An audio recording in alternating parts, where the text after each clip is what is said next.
Welcome to the Myofascial Health Podcast, hosted by me, Unu. Follow along as I explore the depths of John Barnes' myofascial release approach on my road to mastery. Along the way, I'll be sharing the lessons I learn as I open my myofascial release practice in Austin, Texas, so that you don't have to make the same mistakes I do.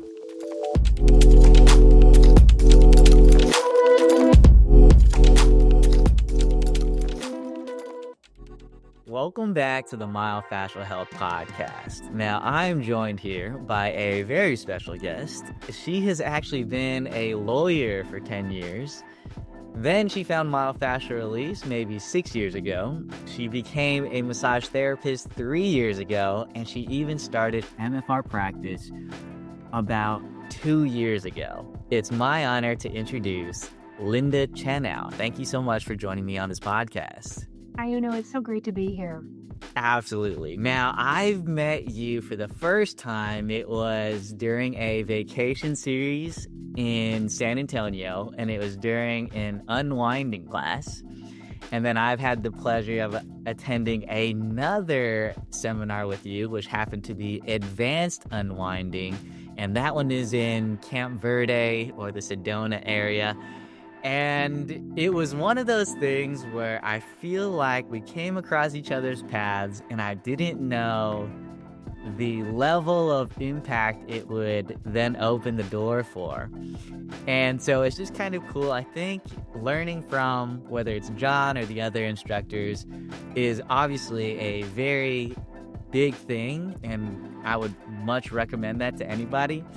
But it's more so for me about the people you come across that can't be planned. And it's one of those things that I feel like are just meant to be. And I just want to thank you for being, so welcoming and friendly. And I've gotten to know you over the past year. And I specifically chose you to be my MFR therapist for this brief period of time that we've known each other. Well, and I'm going to throw that right back at you. It's just been so wonderful getting to know you and to work with you. And it's been a big part of my journey of the people that I'm meeting. And it's one of the things I think is the hardest, but also the best thing about this work, because, it forces you to be vulnerable in ways that maybe you aren't comfortable with, which then, because we're all, all of us therapists who are meeting and going to these trainings are working on our own vulnerabilities, then, there's a special exchange of humanity that you have being vulnerable with people and people that maybe you don't know at all or know well at all. And that's been really a wonderful, eye-opening experience for me. And so thank you for being a part of that and being open and sharing with me. So thank you. Yeah, you're very welcome. Now, on that topic of vulnerability, which I think is a very courageous place to be, even though maybe society tells us that we shouldn't be vulnerable. Can you talk us through maybe how you started maybe with this mindset of, hey, I'm not supposed to be vulnerable? And then you now crossing this bridge to being like, hey, it's okay to be vulnerable. Yeah. I haven't crossed the bridge yet. I am on the bridge, I would say. So my fascia journey started about 6 years ago. So I was a patient first. I think a lot of us therapists were. And, have been, started as patients. And that was really big for me. So I also say that I wouldn't even have gotten started on this road without the fact that I was a patient and had access to one of the best therapists in the country, right? So that was just really wonderful to me to be treated in a way that really got me thinking about I wasn't, that there was a different way of doing things. And so that was, really special. And it was about 2 years before I started to really engage in this type of work in a really meaningful way. And then, started to ask about, well, mate, how can I learn how to do this? And, have my therapist work with me to start me down this road. But to back it up, though, I mean, as a trained lawyer, and when I started my practice, I was in like a big international law firm, like very, very high pressure. I mean, vulnerability was not a word that was uttered. I mean, the whole goal, I mean, you're representing your clients. I mean, you have to show that you're invulnerable, like you have nerves of steel and your clients are looking for you to show that, the partners you work for.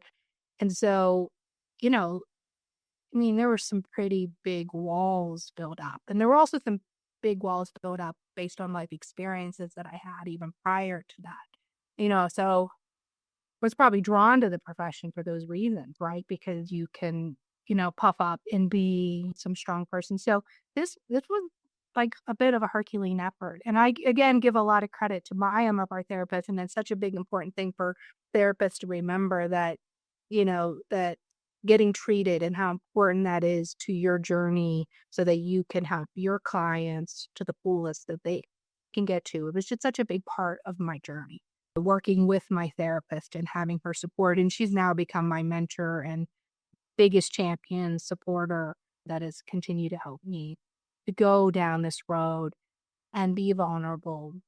Yeah. But every day is still a struggle. I mean, you saw that at the last training we were at. Like, I mean, it was pretty raw for me. And that still, the fact that I can even go there, it's still, it's still a surprise to me. I think that you're doing phenomenal. I don't think you give yourself enough credit. I think all of us do that, but to be able to speak up for yourself and be honest, And shout out Erin Arnold. She is the mentor mentioned here, phenomenal therapist in the Austin area. I've also gotten treated by her on multiple occasions. And something you had mentioned is, it felt like maybe growing up, you had developed building these walls, and that kind of matched you up in this career of being a lawyer and attorney where these walls are built. Can you unpack that? Like, what were the walls that were built up? And then how did you find that familiarity in the world of being a lawyer? I mean, you just run into a lot of people who have had similar, experiences. I had a lot to prove. And so I was looking for that external validation. And, I went into a tough profession. I, was the only lawyer in my family. So that was, interesting and a challenge. I was always very intellectually inclined. And so, I got encouraged and pushed and, was a little bit argumentative. So that sort of fit. And I chose litigation, which is, an opportunity to argue and fight all the time, right? And I learned over time really took its toll on me, right? And, I think if I hadn't changed my path, like health wise, I don't know where I would be right now. I mean, it was a big change and, it was a needed change. I mean, there's, the profession is it's challenging on so many ways. Not only you're not vulnerable, it's very negative. I mean, you're taught, you're looking for things that could go wrong all the time. I mean, that's what lawyers do. Like, to protect their clients, they have to imagine every single thing that could go wrong and protect their clients against. And you also are very skeptic because you're constantly challenging and you're risk adverse. So, I mean, like, all those things are not what my approach is about, right? She's the exact opposite. And it's probably also why I'm sort of attracted, gone down sort of this route to sort of go, to add some balance to my life. But, even my nonprofit roles that I've been in since I practiced, I mean, every single member of my boards have been lawyers. And so think about that with that negativity, the skepticism, the challenge. Like, those are my board members who I'm interacting with on a day-to-day basis. Does again take its toll. And so how did I get there? I mean, I don't know. I mean, I think I got directed. Felt like it was a challenge. And, my parents were like, why you want to be a lawyer, which made me want to be a lawyer more. Like, gotta go the opposite of what was expected of you. And, but I'm always sort of self-exploring too. It was something that I was interested in. And this is now MFR is what I'm interested in. And I'm more than interested in it, fascinated by. And so, I put my head into it and started moving in this direction. That's amazing. And I don't imagine that that is easy to do, and kudos to you for recognizing that. I think sometimes we don't give enough credit to our environment. So when you are in an environment where everyone's very negative, everyone's very, looking for the worst case scenarios to prevent them, that then becomes the level of consciousness that you adopt. And I can only imagine that that would have negative repercussions not only on your physical health, but your mental health as well. Now, you had mentioned, you're a lawyer and then you knew that you needed a change. What was that moment? It started to impact my life, impact my career, impact my family relationships. And I mean, just carrying around that level of stress and expectation and, in that environment. Yeah. I mean, I knew at one point that if I didn't make a change, it was going to kill me. Wow. Now, is that a figurative, like, yeah, I'm gonna die, or is it like, I just can't go down this path? Like, what was that level of impact that you're meant? Both. It took a while. I mean, like, you don't just have that realization and then do it. I mean, you have that realization and then, like, you don't just change overnight. Like, so it's been a lot of slow baby steps. And again, going back to Erin's been with me the whole way and she's known and worked with me and given me the space. Like, one of the best pieces of advice that she gave me was, you don't have to know the answer. The journey, the journey is the journey. Like, you don't have to know, like, 20 years. I mean, I had my life planned out. Like, I knew everything I was going to do. I accomplished everything I was going to do. And then to be like, throw up my hands and be like, I don't know what's next was like super challenging, but then also very freeing. And so, I would keep coming back to that. But I used to say, like, I'm in book 2 of a 3-book series. Like, I have no idea. Like, it's the bridge book that no one ever likes because you just don't know, like, it's the growth time and people are changing. Like, but there's no real excitement. It's just a lot of muck to get you to book 3. And I feel like maybe I'm at the end of that muck, maybe to start book 3, but I'm still in book 2. So where this next chapter is going to take me. I love the analogy, but yes, I think that especially in your field of work or any kind of professional field where it's like, hey, you need to go to law school or physical therapy school or medical school, there's a type A personality that needs things to be planned out from A to Z.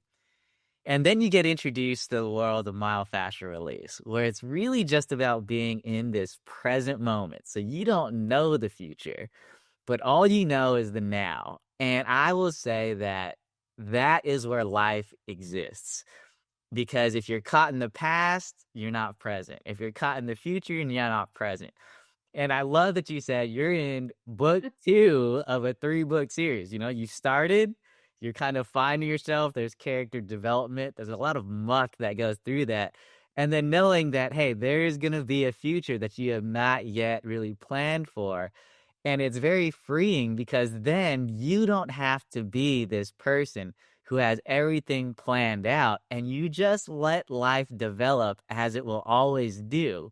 And then you're not tied to something which then gets you biased in that direction. And I'll just say that in my life, if you would have given 18-year-old Unu a magic ball and said, hey, you can plan out your life exactly how you want, the things that I wanted at the time didn't play out. And even though there are very disheartening moments, my life today is better than it could have possibly been planned.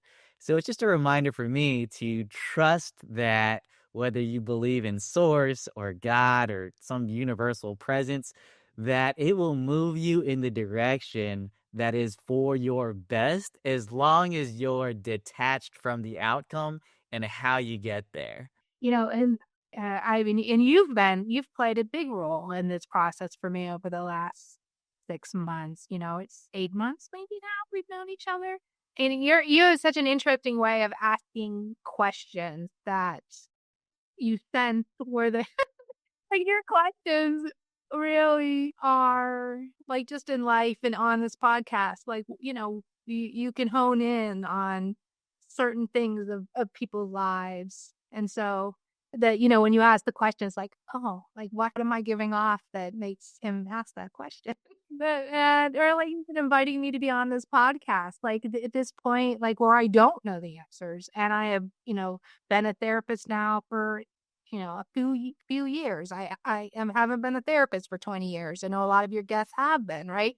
I appreciate that. And I think kudos to you for your ability to, really connect with people, both in your practice and in this podcast. Thank you. I mean, I do my best, and I like to interview therapists from all across the spectrum, whether you just started or you've been at it for 2 to 3 decades. And it's just cool because I get to glean from your own wisdom. And where I was drawn to your story is you don't come from like a healthcare background or a bodywork background. And everyone develops their own maybe identity based on the experiences and the things that they go through.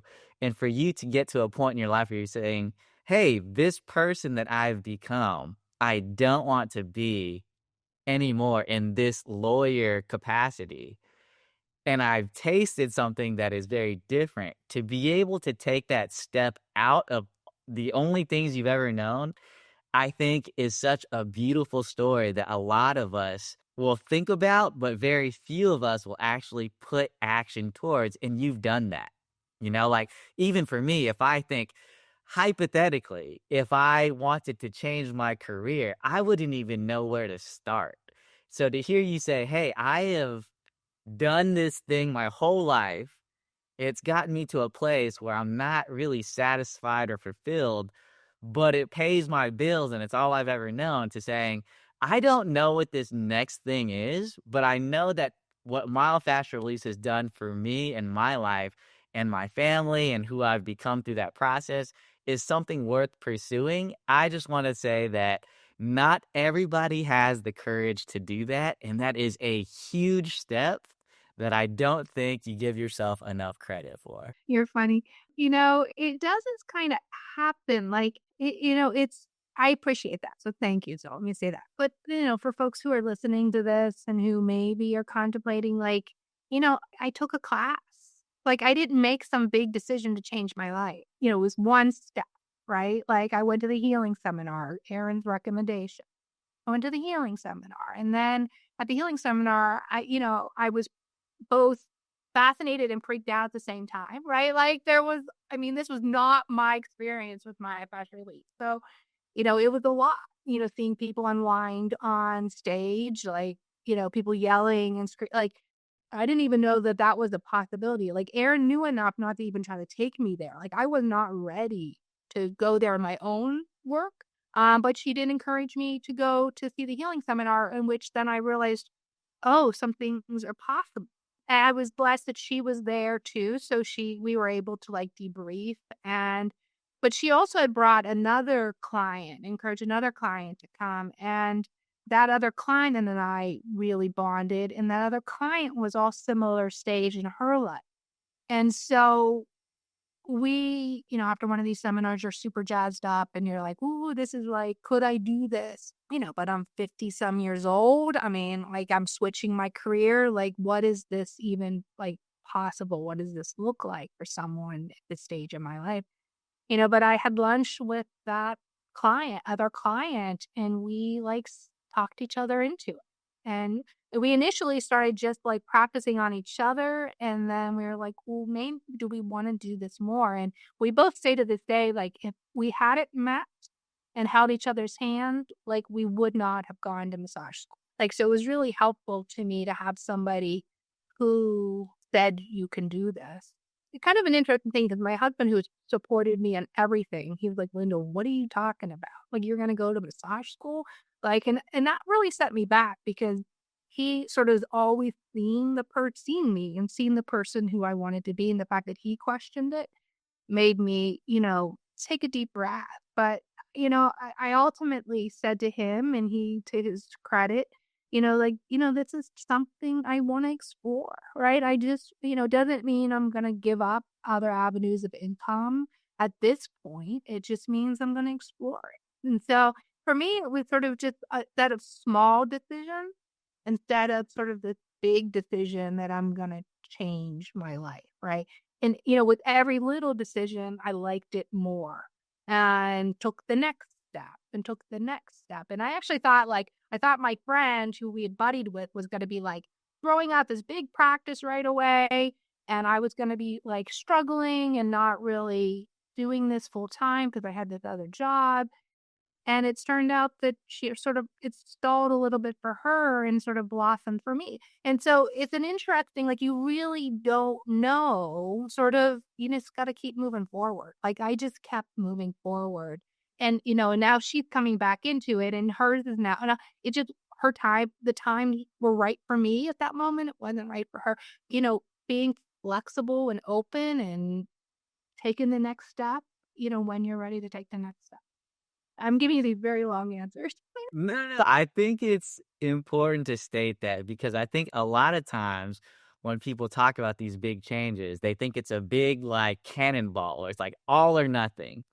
And it doesn't have to be that way, and I think that's what you've reiterated. And especially when you have family or other responsibilities, obligations, there's nothing honorable of chasing your dream at the suffering of the people around you.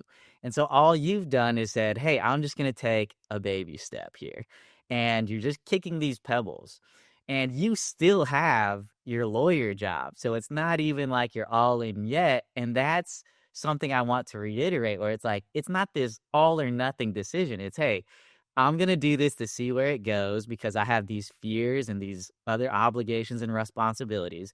And as I see my myofascial release practice grow, then I can make that decision to step away from my lawyer practice when that time is right. And that is how it can start for a lot of us where it's just about making those small steps in the direction that you want to go versus what I would imagine is, it's like you're a lawyer, you're around a bunch of these lawyers, everyone is saying this is the way that life is supposed to be lived, you collect this big check, but you're really unfulfilled on the inside, whereas you're saying, I can't do this, but let me see what this other path looks like. I'm going to just dip my toe in the water. Let me see how that feels. And it's cool to, again, for you to have this person come along in your journey at that same level where you're saying, hey, there's this world of myofascial release. We don't really know what it all is. We're seeing people do some convulsing on stage. What do you think about going to massage school? And sometimes you just need those people in your life to go through things together. Not always. I can't say that I've shared that experience. I definitely went through this on my own. And even though I was a physical therapist, I had those similar fears and thoughts. I was getting burnt out in my own profession as a physical therapist and said, hey, this can't be life forever. I can't do this for the next 30 years. And then I came into myofascial release kind of alone. I didn't have anyone to speak about with this, which is kind of interesting because now I host this podcast where I speak about it with everybody. But everyone has their own path. And one thing I would like to reiterate or to point out and highlight is comparison is a thief of joy, you know? And it's when we start comparing ourselves that we dim our own light because instead of being grateful for what you have, you start envying what you don't have. And I think that that takes your power away. It doesn't do you any good. It doesn't do anyone really any good. It's about being present in your own body, in your own space, and seeing what you can grow. And I mention that because it's very easy to play that comparison game and to fall into that trap. Whereas I think what you've said is like, man, you know what? I thought that my friend here would have a flourishing practice and I would struggle, but it was actually the opposite. And then now she stepped back into it and everybody can win. It's not like because one person wins, then the other person loses. And to reiterate a point that you had mentioned, where in the beginning, when you're around a lot of individuals who are negative, especially when you start to be a little bit successful, it doesn't mean that they're unsuccessful, but oftentimes it can be taken in that way. And then that's a relationship that I've learned to step away from. Whereas the relationships I try to foster now are, dude, I am happy for you, Linda. Like to see that you're thriving in Austin, a city that I'm also in. Or Erin, I'm glad that she's thriving in a city that I'm in. It doesn't mean because you guys are successful that I'm unsuccessful. It just means, hey, there's enough patience for us to treat all around. And the more we can help, that's kind of what we're here to do. Something that you had mentioned early on is kind of a prove it mentality. You're like, I'm going to prove it to my parents or whomever that I can be a lawyer. Can I ask, who is it that you are proving it to? Well, I mean, I think that's the big piece of this is that that's what I've moved away from. Like I needed, based on certain things that has happened in my life, like I felt that need to prove and to say like I'm something or I built, something and look at me. And that's been one of the really wonderful blessings that's have come out of this whole and it's a journey, John always says that it's a journey, not an event, right? And so even like that, what we just talked about, like with me and my friend, like at the time that it was really that mental. I was still in that place where I was like, I'm super jealous because she's gonna go and do all this crazy, stuff. And I'm gonna sort of be stuck and it's gonna be really hard for me. Right. So that's the place I was in when I started my journey. And I'm nowhere near that now, right? And, and the fact that her journey took her in a different path for a little bit like that, was just a surprise. And to watch her now be ready to come back. I mean, she's an amazing therapist. So it's just going to be fun to watch her now that she's ready to focus on building her practice. And I still hope someday that we'll be working together in the same building. So just that notion of that, how that journey is. And, so that was a big piece of this journey for me has been, it's really interesting that you asked that question because, sort of up until recently in my life, like having people think highly of me and my work was a big part of like I needed that affirmation. It was to prove it. Like I needed somebody else telling me that I had worth. And, in translating that into a myofascial practice would be like, I'm a good therapist, that when a client gets success, it's affirmation that I'm a good therapist, right? So it's all about me and my identity. And one of the things that I've worked really hard on over the last 2 years is to say, it's not about me. It's not about me at all. It's about the client that's on my table and that patient's experience. And if he or she has a good result, it's a good result for them, right? Like, and not to find the pride in like something that I mean, like I can certainly say I'm happy that folks are getting the result, but the value comes from seeing the joy and the freedom of movement that is happening for my patients, not in feeling like I'm a good therapist. And and I'm not sure if I was very clear about that, but it's something that I've had to really think about. So when I'm treating somebody and I notice like I'm nervous that I'm not doing a good job, I have to remind myself, like, it's not about me, right? Like, it's not about whether or not I'm doing a good job. It's whether or not this client is getting what they need from me at this moment. And it's a subtle, but so incredibly important shift that I still struggle with, but I'm getting better every day. Every day it's becoming less and less about me and more about my clients, my patients. Thank you for stating that. And I resonate with that. Like when a patient gets better, I can't help but feel like, oh man, this is awesome. And I got to be a part of that. But when you are putting yourself in that position, then you also feel the weight if they don't get better.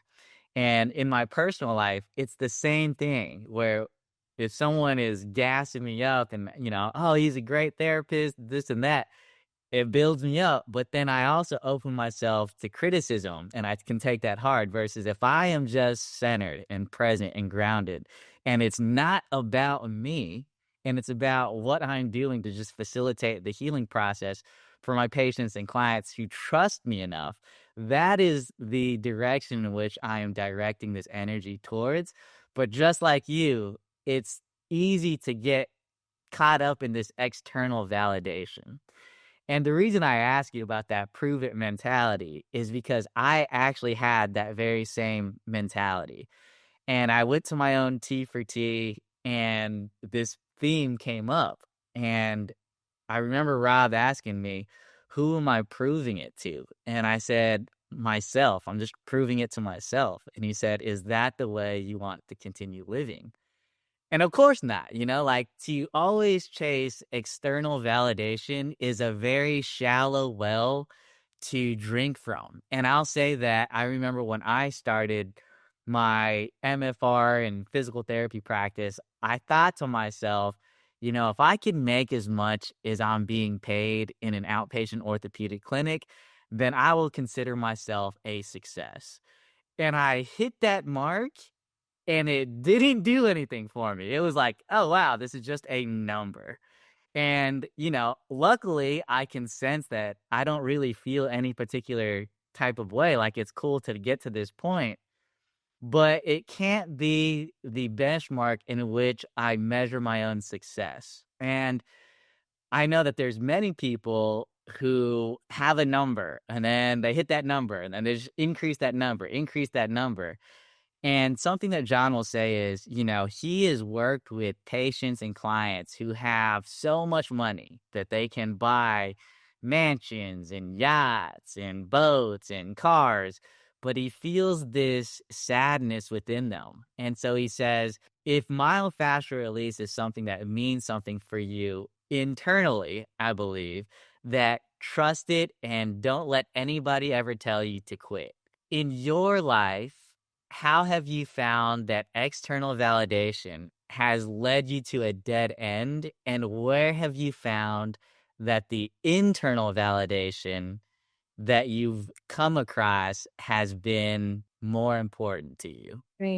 I mean, the important thing I think with external is, I think you said it, right? External validation being given, it can be taken away, right? And if that's where you find your identity and your self-worth, it's just not, it's not sustainable. And yeah, so I mean, I even think the internal validation, I'm not even sure. I mean, again, I'm still in the middle of my journey. So, I mean, I think the big thing for me, I just don't even know how to answer that. Like, I don't even know that validation is a piece of the equation for me. Like, I'm trying, I think, for it not to be a part of the equation for me. Like, I get true joy, when a client is feeling great. Like, after, so it's not about the fact that I treated them, it's that they're feeling great. I mean, so it's become a different conversation for me day to day. It's interesting though, like still when I'm in seminars and stuff, and you saw this at the last seminar, like, it's interesting when I'm around other therapists when it can really show this need for validation can show its sort of ugly side, right? Like where I feel like I'm not as good as other people in the room. And it's an interesting thing that I'm still unpacking. So I don't have an answer for it. I'm still unpacking it and trying to understand it. And I'm being open to that this is where I'm at in my process right now and to continue to explore it and learn from it. So no answer to that. Right. Yeah. And again, you don't have to have the answers, right? And what I have grown to embody now is it's not about how good I am. I mean, I obviously pursue different educations and continuing education to better myself, but it's not for me, like nobody cares if you're a good therapist or not. What they care about really is can you help them? And if you can do that, that's all that's needed. And so I remember you feeling like you didn't belong in a certain sense. And we had our moment. We shared and traded on a certain technique.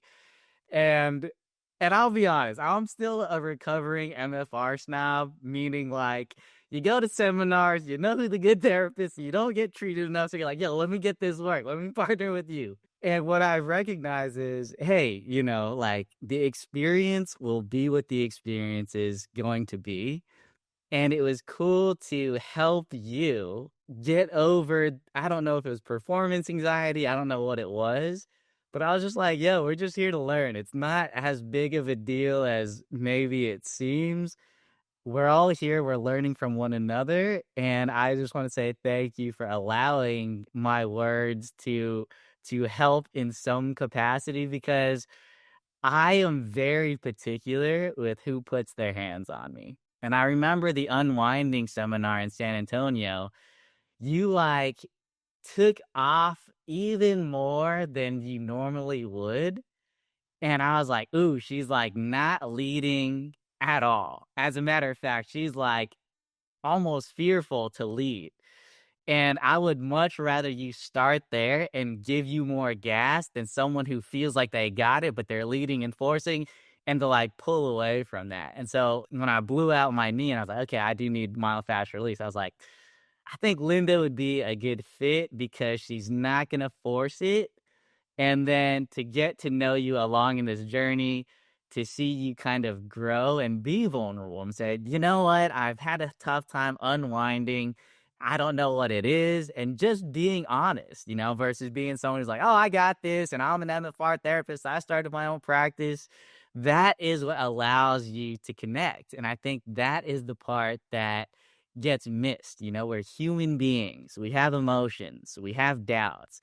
And when you're able to share that and be vulnerable, that is what allows you to connect with others versus you wearing a mask and saying, oh, I'm this impenetrable force that if you stand behind me, I will lead you to this victorious place.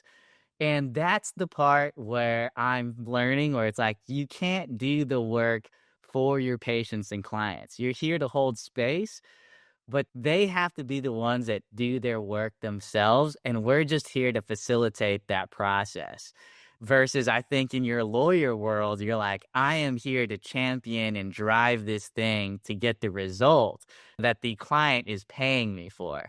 And I think that, yes, in those industries, you wear this mask, you get really good at wearing it, and then what you are able to share is like, but you feel empty on the inside.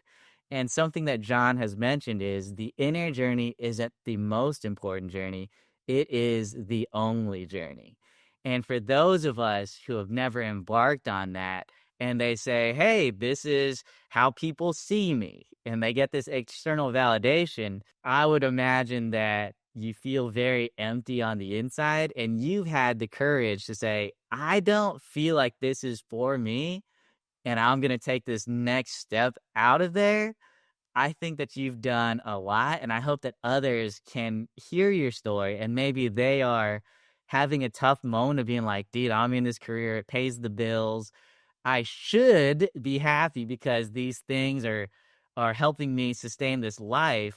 But until you challenge that deeper part of yourself that's like, what is going to give me that joy that I used to have that I've forgotten? And then what you realize is that helps you in every aspect of your life, with your relationships, with your business, with your work. And then you go to work and you're like, man, I actually feel alive. I don't feel like I'm just the zombie slaving away. I actually feel like I'm making a meaningful difference in other people's lives. And I think that's kind of what we're all here to do.